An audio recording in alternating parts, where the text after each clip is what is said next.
మంత్రి నారా లోకేష్ సొంత నిధులతో సంక్షేమ అభివృద్ధి కార్యక్రమాలను అమలు చేస్తూ మంగళగిరి ప్రజల మనసులను గెలుచుకుంటున్నారు.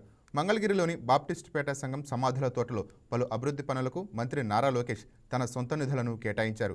ఆ నిధులతో సమాధుల తోటలో విశ్రాంతి గదిని నిర్మించారు. అలాగే సమాధుల తోటలో మార్గంలో సీసీ రోడ్లతో పాటు నీటి సదుపాయం, సిమెంటు బల్లలు, మరుగుదొడ్లు నిర్మించారు. ఈ నిర్మాణాలను సంఘం కాపర్లతో కలిసి స్థానిక టీడీపీ నేతలు ప్రారంభించారు. గత వైసీపీ ప్రభుత్వంలో శ్మశానాల స్థలాలు సైతం కబ్జాకు గురయ్యేవని మంత్రి నారా లోకేష్ ప్రజల అవసరాలను గుర్తించి అభివృద్ధి పనులు చేపడుతున్నారని స్థానిక టీడీపీ నేతలు హర్షం వ్యక్తం చేస్తున్నారు.